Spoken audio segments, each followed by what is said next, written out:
Hi, everybody. This is John Johnson again. I have Coach Dave Marino with Palmetto High School, two-time region winners, right, Coach? Yep, two-time regional champs. Yep. Good, great. And Coach Marino, a lot of people don't know, been around for a long time.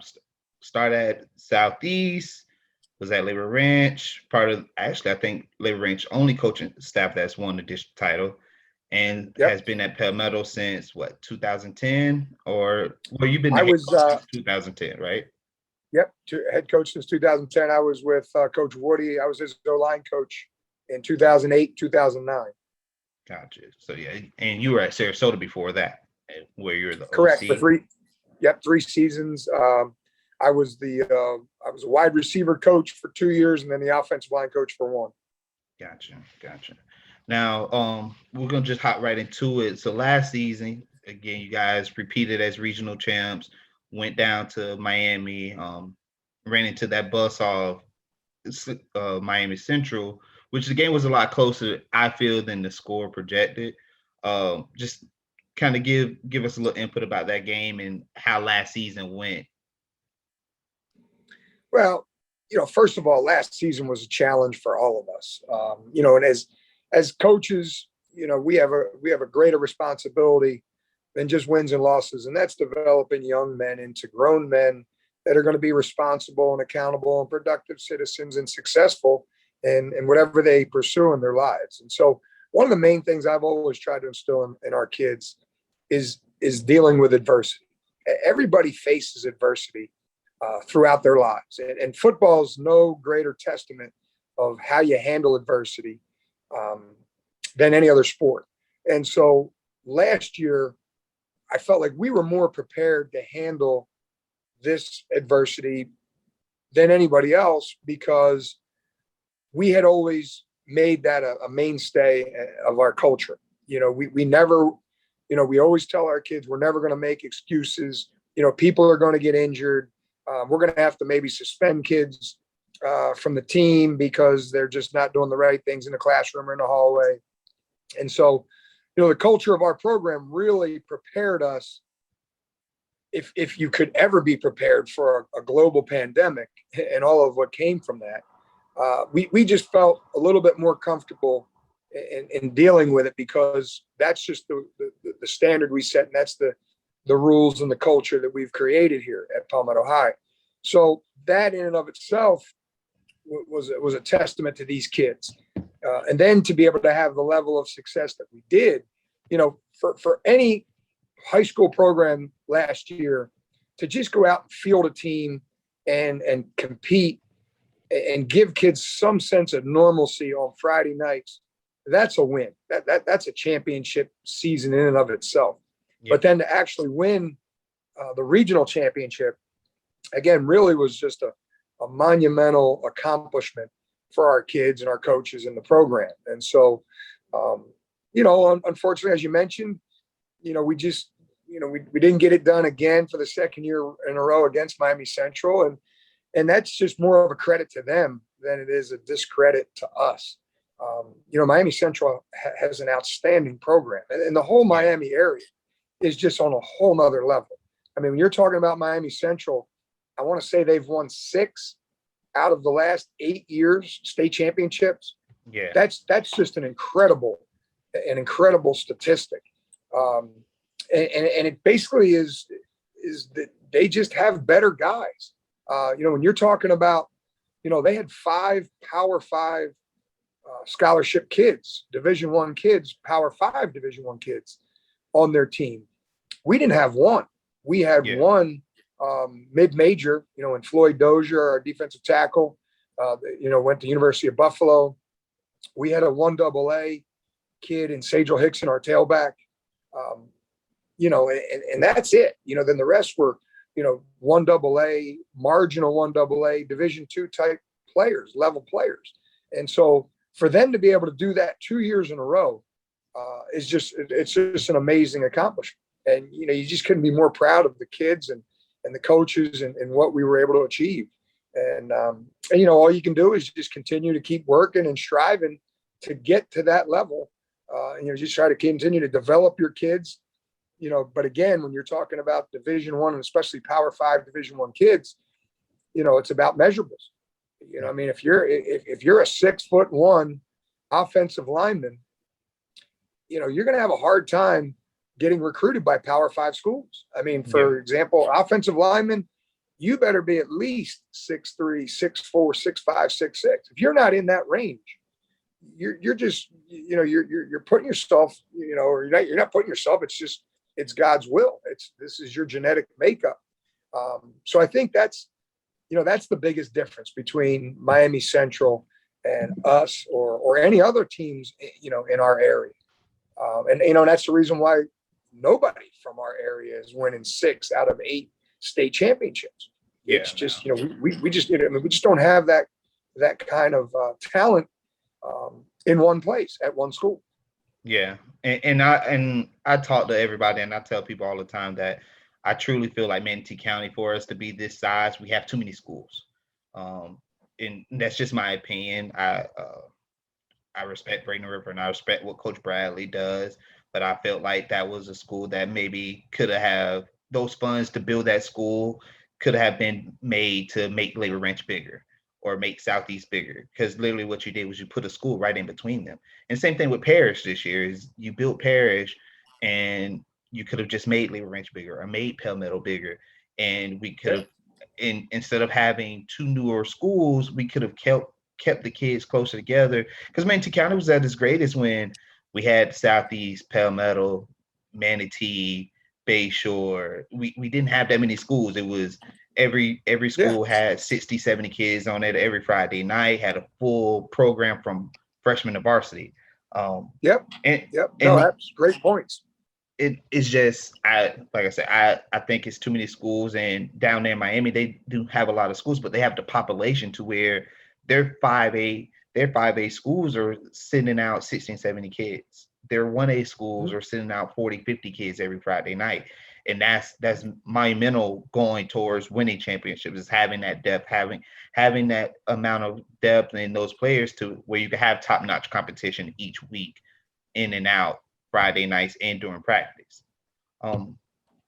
And even before you guys played Miami Central, you played, was it Lake Gibson, who has a 5-star kid who's committed to Florida State, who's going next year, 2022 class. They have a 4-star running back who again, it goes back to what you're saying, where you don't have, and again, in Lake Gibson, they have all that talent in one panel, where here in Manatee County is kind of spread it thin, in my opinion.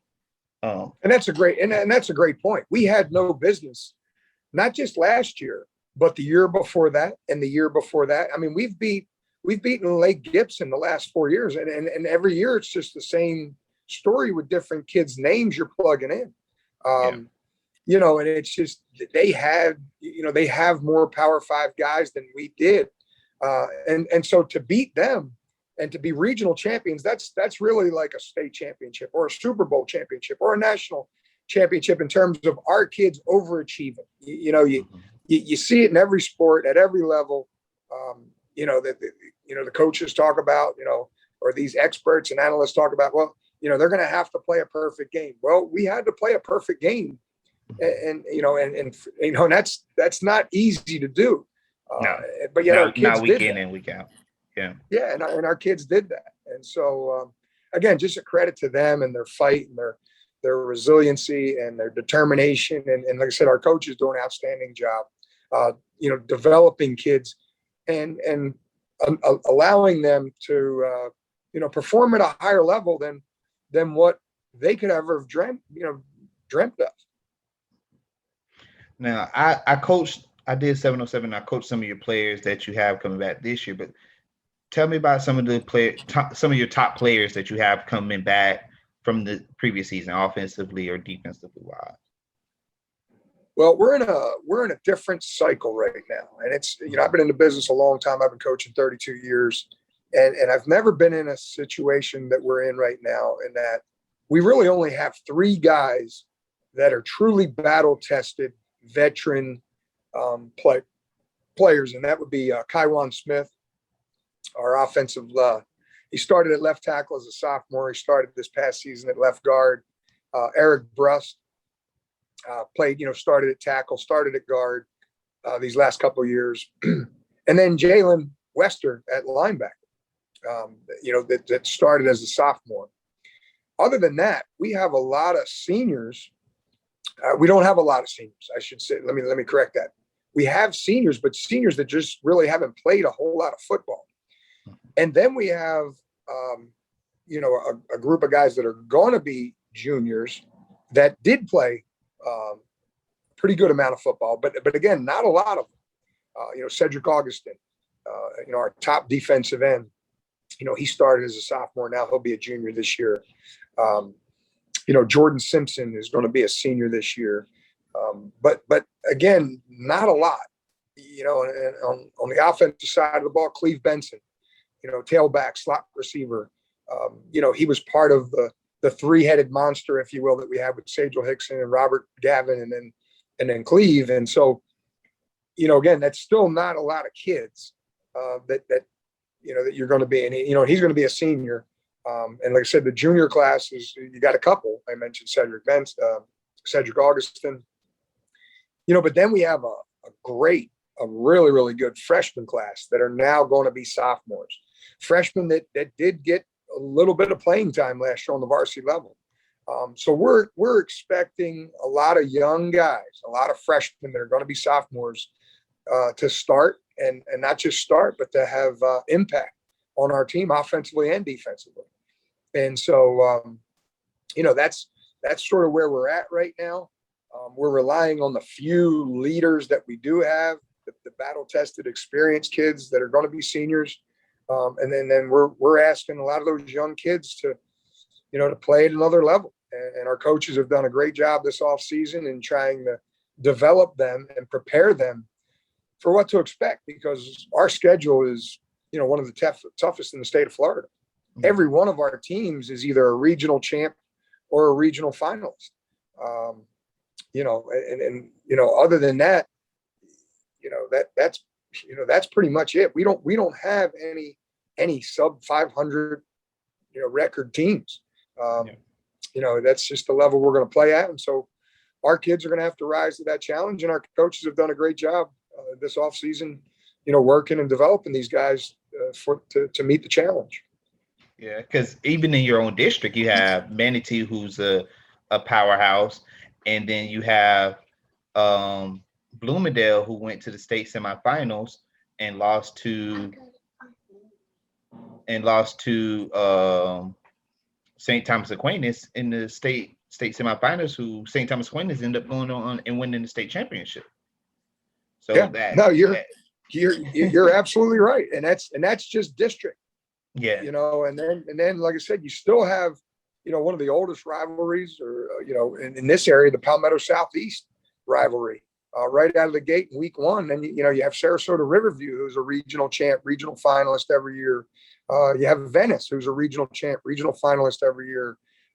Orlando Jones, and the list goes on and on. So week in and week out, it's if you can make a comparison to the SEC, I would say this is even tougher than an SEC schedule, because at least even the SEC has, you maybe have, you catch Vanderbilt in a down year, or you catch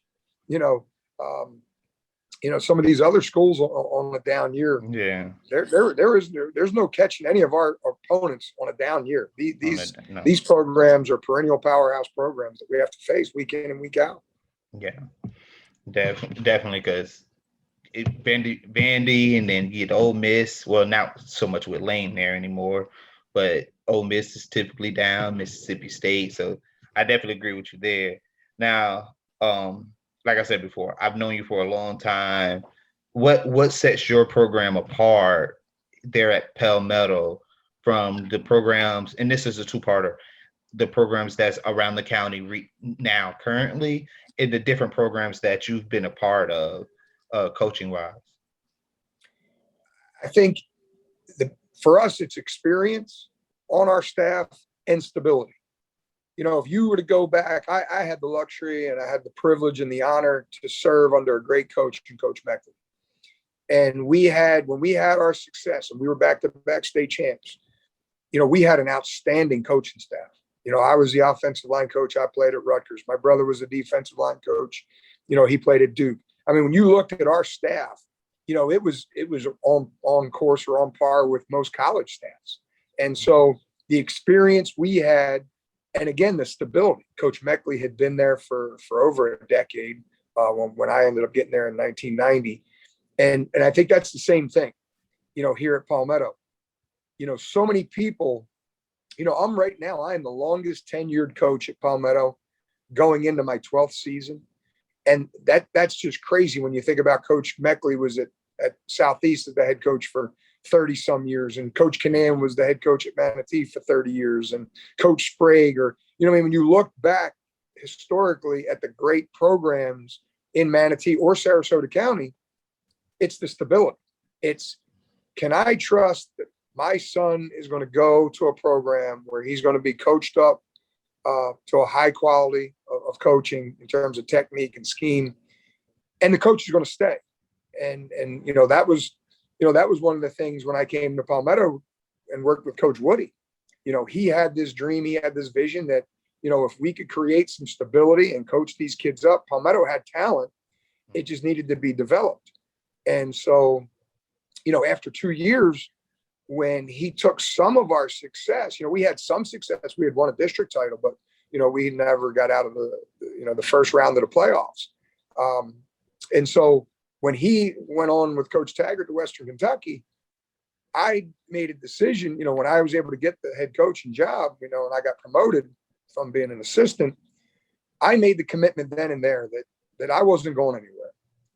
And I didn't. I passed up a couple college opportunities when we had success because I just was committed to Palmetto.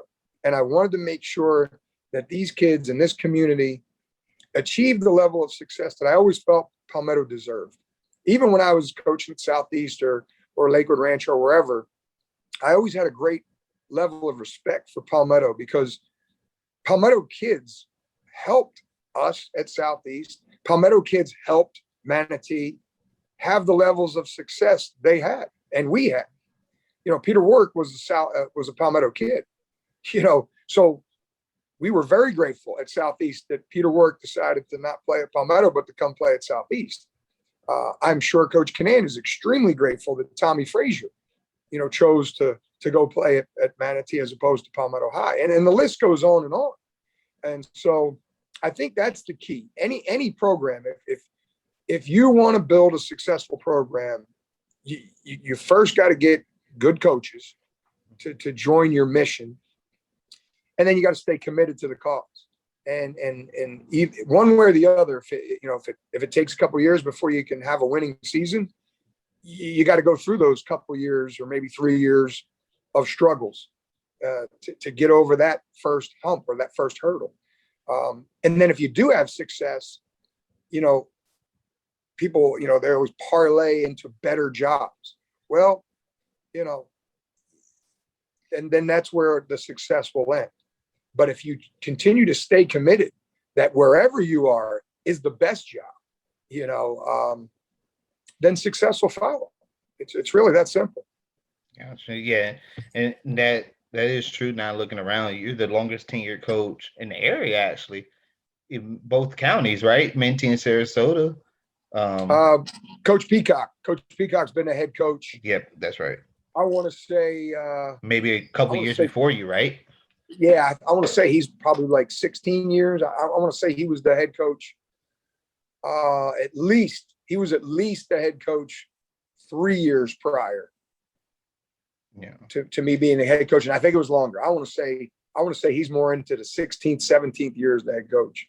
Gotcha. But yeah, he would be number one in terms of tenure, and then I would be number two. Yeah, and that's just like looking back on Manatee, not for a period, even going down to Charlotte, where you had the coach at Punta Gorda, Coach Waldrop, who just retired last year.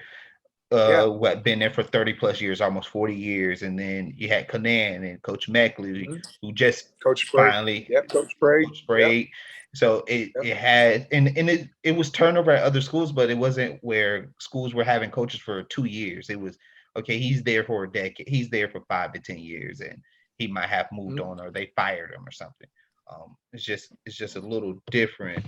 Now your Coach Brazelton is your defensive coordinator.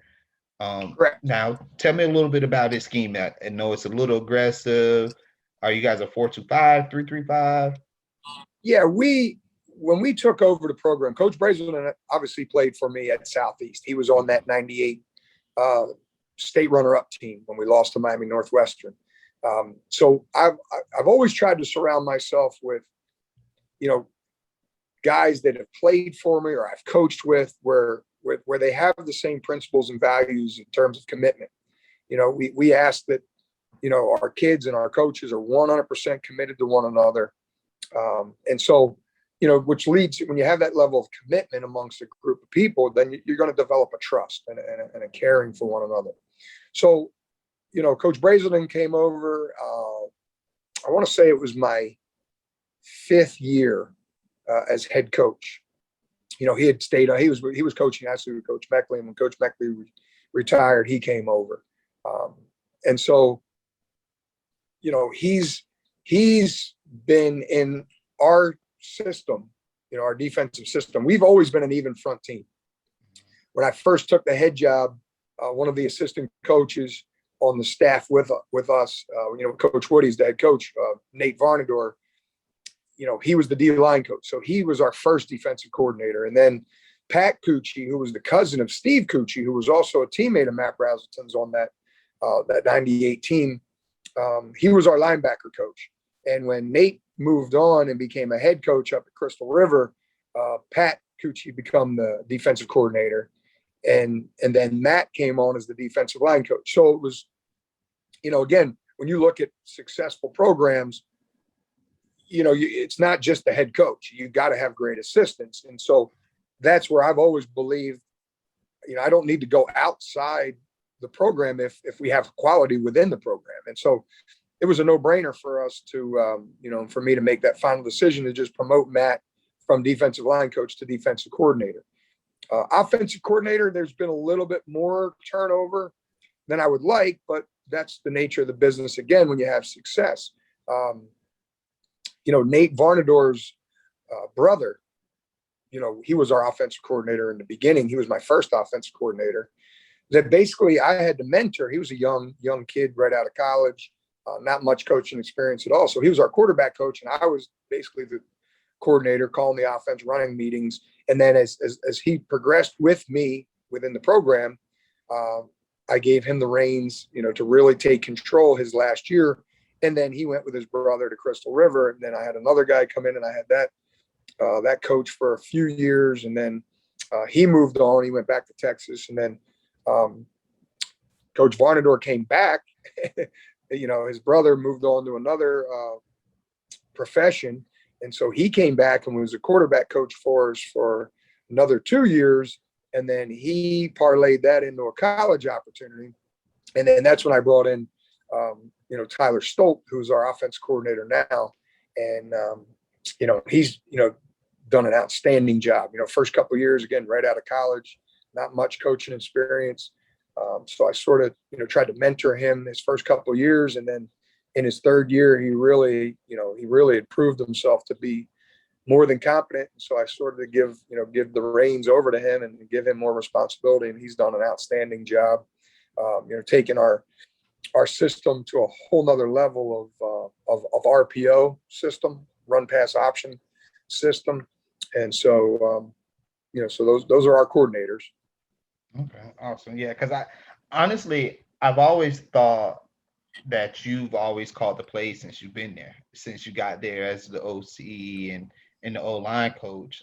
I didn't know that you had those different coordinators and they were calling plays. I always thought, hey, that's Coach Marino's that's Coach Marino's baby. He's calling the plays. And then I knew last year you had the suspension and I knew Tyler was calling the plays, but I thought once you came back you would take back over. I didn't know that since you pretty much Well, got to the job.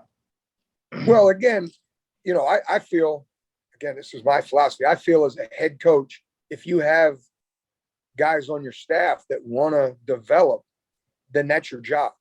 It's no different than a principal should be developing their assistant principals to become principals. It's your job to prepare them. When you're in a leadership position, and that's always been my philosophy as a head coach. So if a guy wants to move up, and become a coordinator and a head coach, then I want to try to help them develop to that level. And I've never been an autocratic or a dictator type of coach anyway. I believe in collaboration and input. Now, with that being said, I've, even to this day or this year, I'm going to be in close collaboration with Ty Stoll, and so I will have input. And if there's again, with experience, if there's certain situations, if it's a 3rd and long and there's something that I see or feel, obviously being the head coach, you still have the right to trump any call. And so I still am heavily involved. To answer your question, yes. Am I calling every play? No. But am I giving input? Yes. And so that's where it's, you just got to figure out the right balance and management style of your staff. And that's what I've always believed in.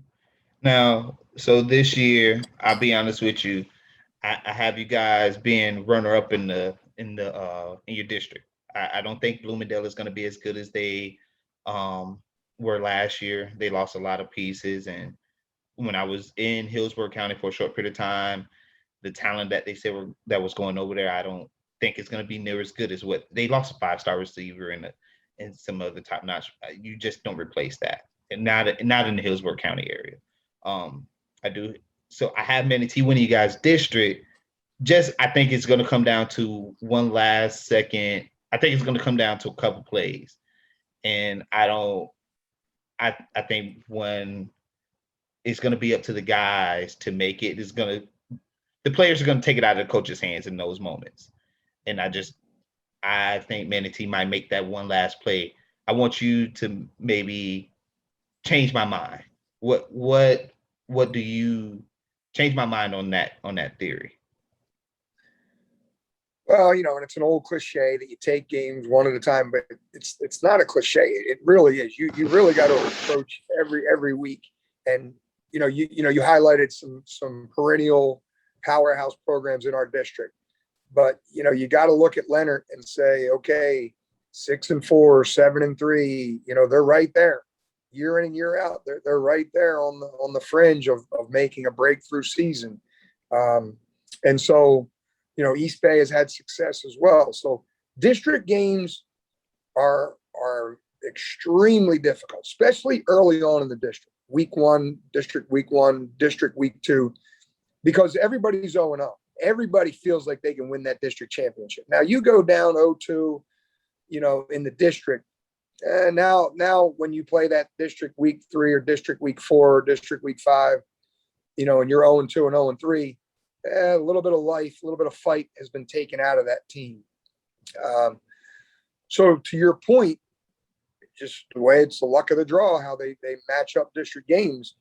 Our first district opponent is Manatee. And so, it's going to be a fun one. The last 4 years, we're 2-2 against Manatee. They won the 2 games that were home, and we won the 2 games that were home. And so it's really been that way. We won home. Following year, we lost at their place. Following year, we won home. This past season, we lost at their place. Now it comes back to our house. And so I'm hoping that home field advantage, will hold true. Over the last 4 years, the home team has won. But does that mean anything? That's for those analysts and experts and prognosticators. I know, like I said, I know we got to get ready for, Newsome in the Classic, and then we got to get ready for Southeast, and then we got to get ready for St. Pete Lakewood, and then we got to get ready for Riverview. So yeah, you always want to win your district, but But now with the power rankings, every week matters. Yeah. That was the beauty of going to this system.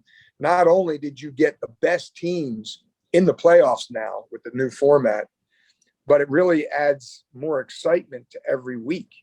Yeah. There's no longer treating the first 3 weeks of the season as preseason games, if you will, or warm up games to get ready for district play. They all matter now, and so we literally do have to take it one at a time. And like I said, we'll just have to see where we are at that point, and hopefully our younger guys are a little bit more battle tested, a little bit more experienced, a little bit more prepared, and hopefully the home field advantage will hold true this year. Yeah, because I do like the newer system. I was a proponent with this COVID going back to the old system where the top two from the district go instead of letting everybody in. But this new system is great for the bigger schools because you get more competition week in and week out, and you get the best teams in the playoffs.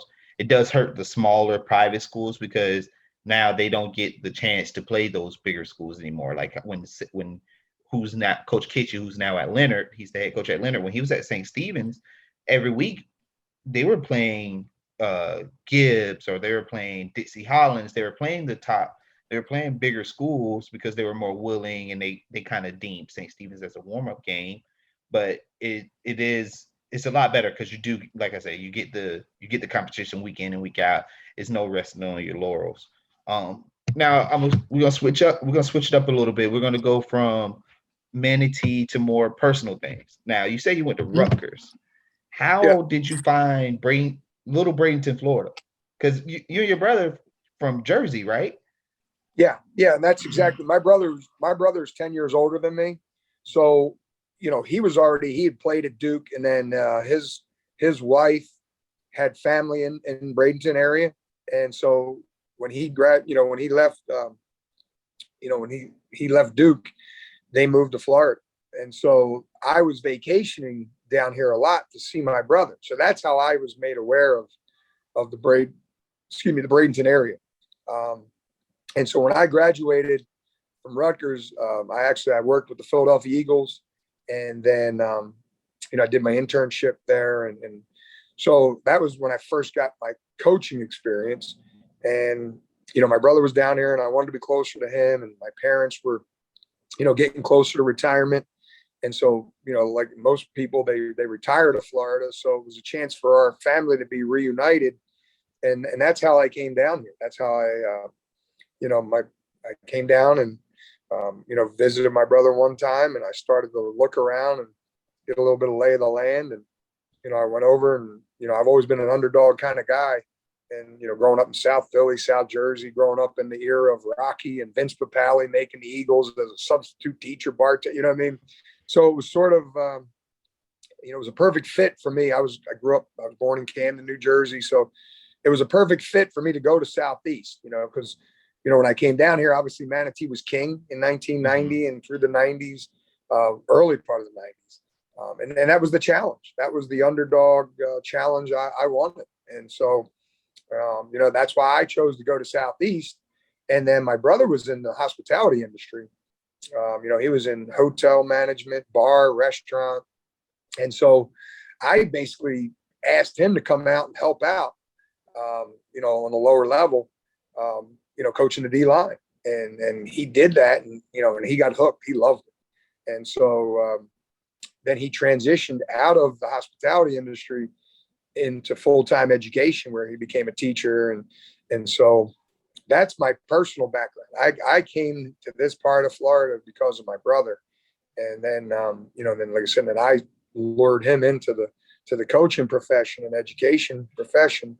And, that's where it's at. And, he and Coach DeLazer, our defensive coordinator at Southeast, both lived out east.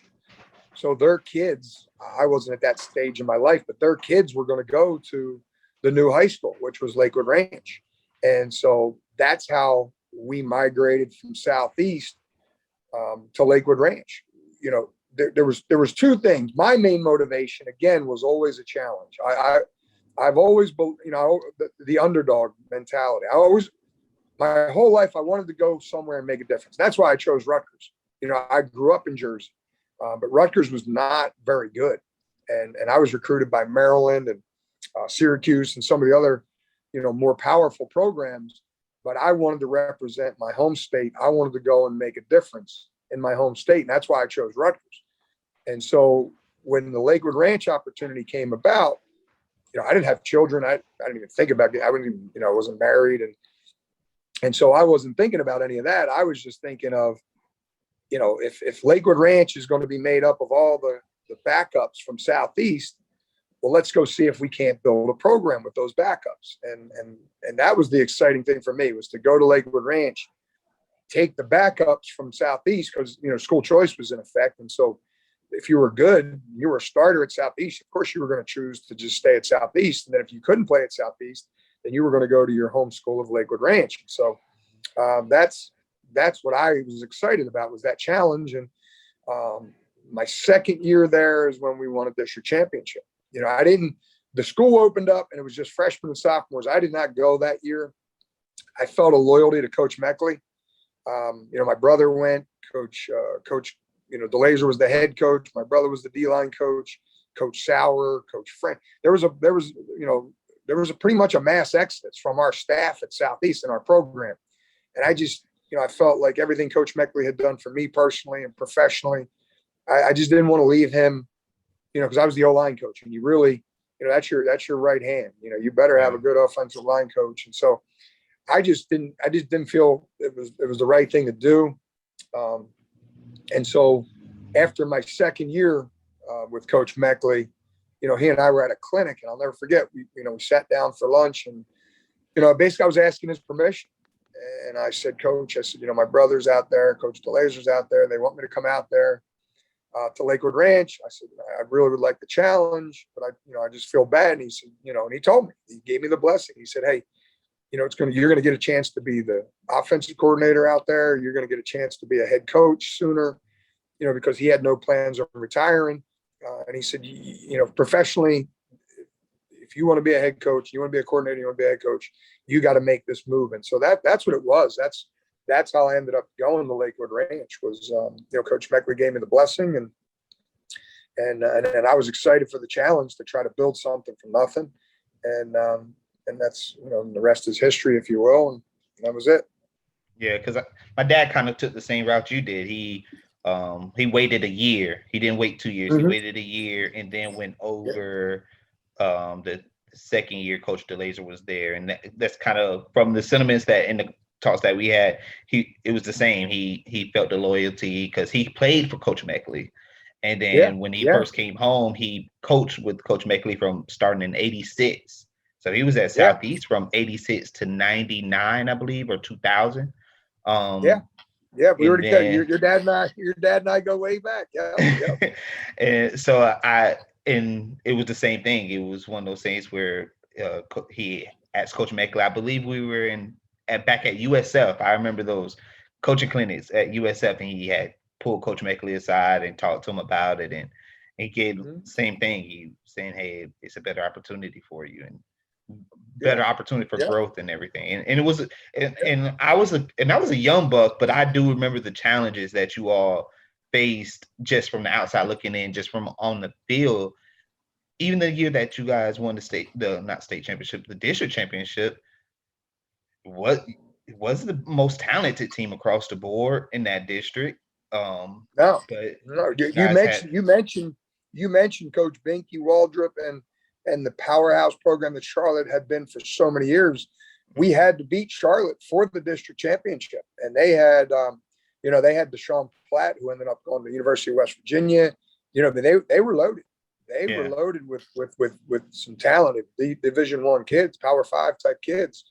And we did not. We did not have that level of talent. And so again, it was just a great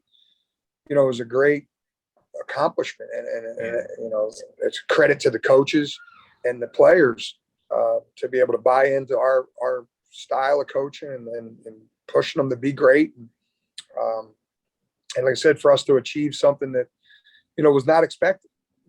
Lakewood Ranch was expected to be a baseball school or a tennis school or golf school. soccer school, but football was not on their, on the top of their list to be a powerhouse program. And so, the fact that not only win the district title, but then also go down and, and win a playoff game. Yeah. We, 2 years in a row, we won first round playoff games. Fort Pierce Central and Fort Myers. Fort Myers Greenway. A weed kick that 60-yard kick, 60-yard in the rain. I remember that game. Yeah. So, like I said, it was just another great accomplishment of the combination of, good coaches and good, and developing kids into good players. And yeah, it was a great experience there. Yeah. Cause that Punta Gorda Charlotte team,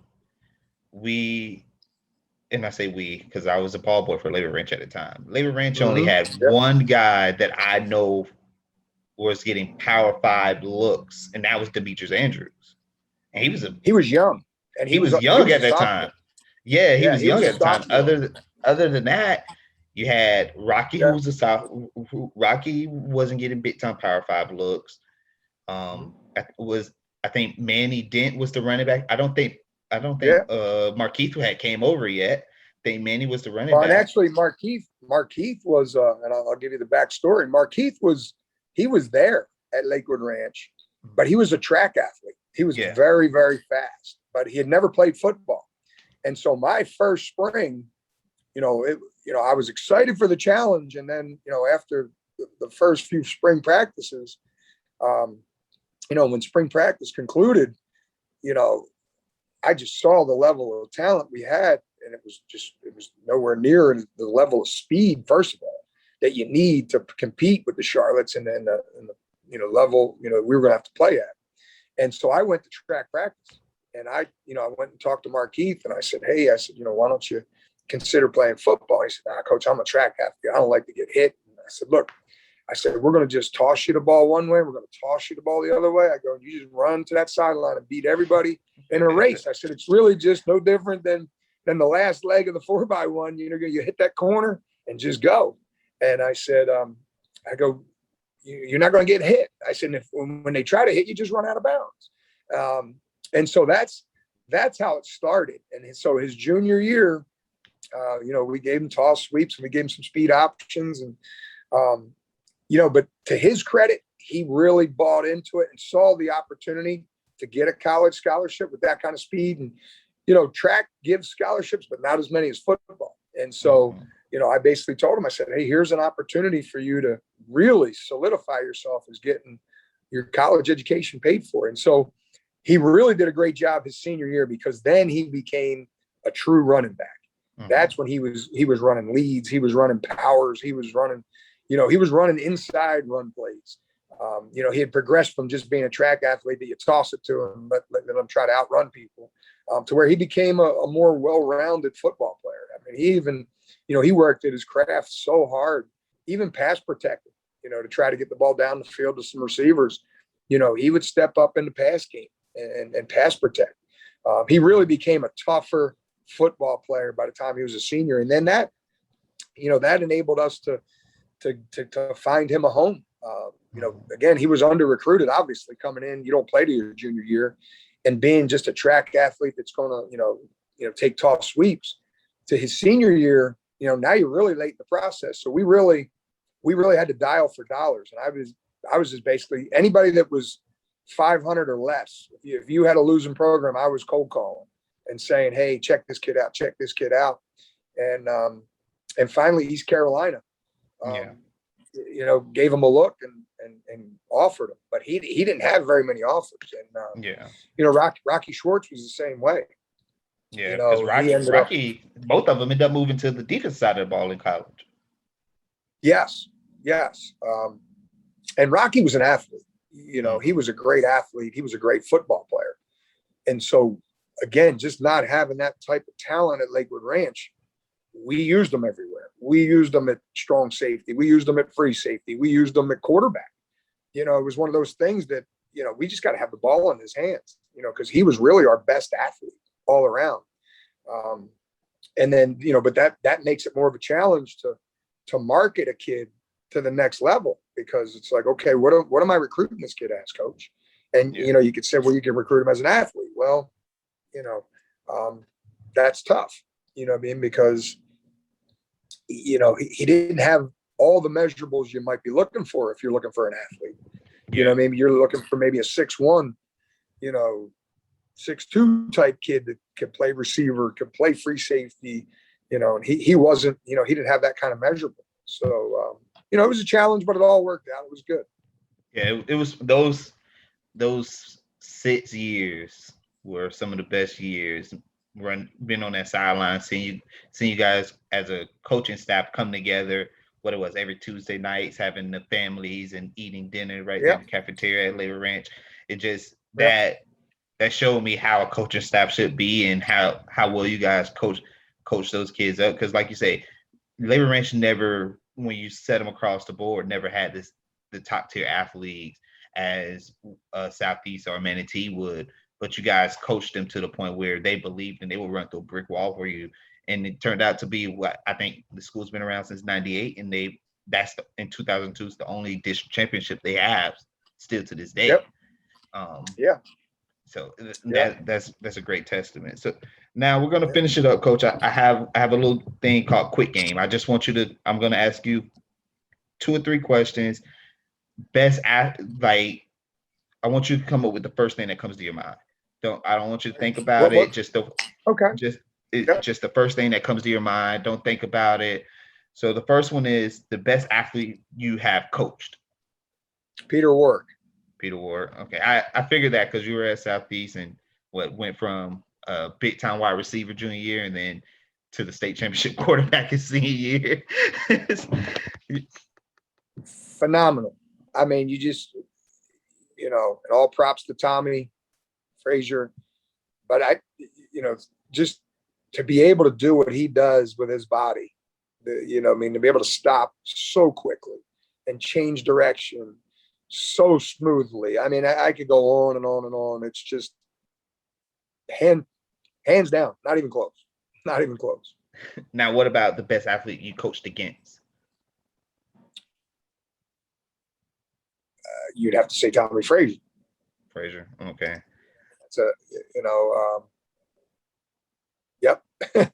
I know. I asked my dad the same question. He said Pete Ward as the best athlete.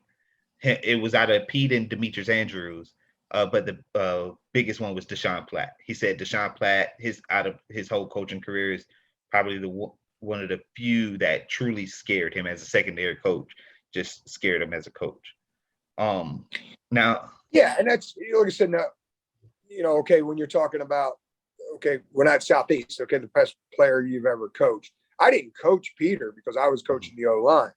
I'm just saying the best athlete and again, on the team that you coached. Yeah, to your dad's point, okay, there's so many great defensive linemen that we had to go against. Believe me, that scared the hell out of me. And how we're going to be able to block this guy. So that would be, I could go through a list of those guys as well, whether it be Corey Simon, who played, down at Aquinas, played with the Eagles, defensive tackle, you know what I mean? So you can go through all those guys. But yeah, as far as the best player you ever were on the field against, it'd have to be Tommy. Now, this one, what's the game? And we'll finish up on this. What's the game that you coached in and lost, and it still gives you nightmares? Maybe just as a coach, you like, maybe if I would have did this one call instead of making this call here, or called a timeout, that gives you nightmares. What's the one game out of all 32 years that you've coached? And again, I've been fortunate to be in so many close ones. I guess the one that comes to mind is when we went down in the second round and had to play Aquinas, St. Thomas Aquinas. And, we took the opening drive and we drove it right down the field, and we got down to about the 4-yard line, and Rocky was our quarterback, and he turned around and fumbled the exchange, and then, so that was just a momentum killer. If we could have punched it in right now and jumped up on the almighty St. Thomas Aquinas 7-0, I think it would have bode well for their confidence because, again, you're talking about a Lakewood Ranch program that Wasn't supposed to be infantile. there. I mean, you're talking infantile Yeah. at best. And you're walking into a shrine of Aquinas, and then, our defense still playing well. And then we drive the ball down the field again. And, you dial up a great play. It was a screen play. We had it, but it was just, again, that, like we talk about down the Miami Lauderdale area, defensive end rushes. We got him. Screen is there. And he drops back pedals, jumps out of the building and picks it off and then returns it to our 4-yard line. So again, instead of going in and, now you're 14-0, you know what I mean? And that quickly, momentum shifts and just, and again, for an infantile team that's just not ready to handle the blows, blow for blow in a heavyweight fight, that's tough. That game, because again, you talk about overachieving and you're like, well, there's no way you're going to beat Aquinas. And to be able to stand toe to toe with them the way we did was just, that was hard for those kids. My heart bleeds for Rock and those guys to this day. And then probably 2 years ago, we're winning 30-28, against Central. And, we had knocked a couple of their best players out. And, LeJonte catches it. And, he lowers the shoulder, knocks this guy out of bounds on like the 15, 16-yard line. We're going in. We're going to go in. We're putting a wrap on this game. There's about, I'd say about 5 minutes to go. We're going to go up 37-28. It's going to be over. And we get a personal foul call, because when he knocks the kid out of bounds, he stands over him and taunts him a little bit, and then still we dial up, we catch him in a blitz. We dial up another great play, for a touchdown. And, one of our linemen got into a personal battle and hung on to the block a little too long. It was behind the play and, and that touchdown got called back. And so, right there, when we should have been up 37-28 with 4 minutes to go and just melt this thing away, we weren't. And then they came back and scored and we ended up losing the game 34-30. That one's tough because again, we as much as maybe we didn't have any business being on the field with them in terms of talent, we were there. Yeah. We had the state title in our hands. And I say the state title because if you win the South, you're going to win. And this is no disrespect to the North. It is what it is. These are the facts. We're in a knockdown drag out with Central 34-30. They go on the following week and they win the state title by 40. Yeah. You know what I mean? It's like, so that was tough I came to Palmetto to help, compete for championships every year, beat Manatee, and then win a state title. And like I said, you're so close. We're right there. And so those two games, I don't know if they haunt you, but you definitely think about them in your heart. It's always about the kids, you you feel bad for the kids because it's their last shot, and you're so close for them. But those two would be it. Definitely. I remember that St. Thomas Aquinas game. I remember that whole day getting out of school. My dad coming to get me out of school, riding the bus down, going to the hotel and eating. Him making Rocky and Manny get out of the hot tub because they're trying to sneak off and get in the hot tub while everybody's eating. I remember that whole day, and that the defense played lights out, and it seems like the gas gave out, and the game was 23-0, and like you say, just 2 instances right there, that's 14 points off the board. If you go up 14-0, that game's totally different. And they have guys, Geno Atkins, who was a top 10 defensive player and defensive lineman in the NFL for what I would say upwards of a decade on that team. And the defensive end was Tavares. It was Tavares Goodwin. But Tavares, he ended up the defensive end and made that unbelievable freakish play. He ended up going to play at University of Miami and then played in the NFL. And so, again, it's just it's part of the process. It's no different than when I went to Manatee or when I went to Southeast, they for whatever reason they just didn't believe they could beat Manatee. Manatee had won that series. It was definitely a lopsided series, and it took first couple of years, 90, 91, 92. So 3 years. And then finally in 93, we got over that hump, beat Manatee, and then we beat them 6 out of the next 7 years, but it was just that confidence, and again, Lakewood Ranch, it was, for Aquinas, it was business. For us, like you mentioned, Brock, those guys trying to go in the hot tub. It was more of a, hey, we beat Charlotte. That shouldn't have happened for the district championship. Beat Fort Pierce Central. I remember that. That shouldn't have happened. Yeah. And so to go down to Aquinas, hey, this we're playing with house money. Again, you think you can win. Those guys know they're going to win. Mm-hmm. And that's what I say about Central. You know what I mean? We didn't finish. Because like I said, we lost our minds a little bit. We lost our focus. You know what I mean? If you're going to catch the ball and run somebody over, you just hand the ball back to the referee because it's no big deal. It's not an accomplishment.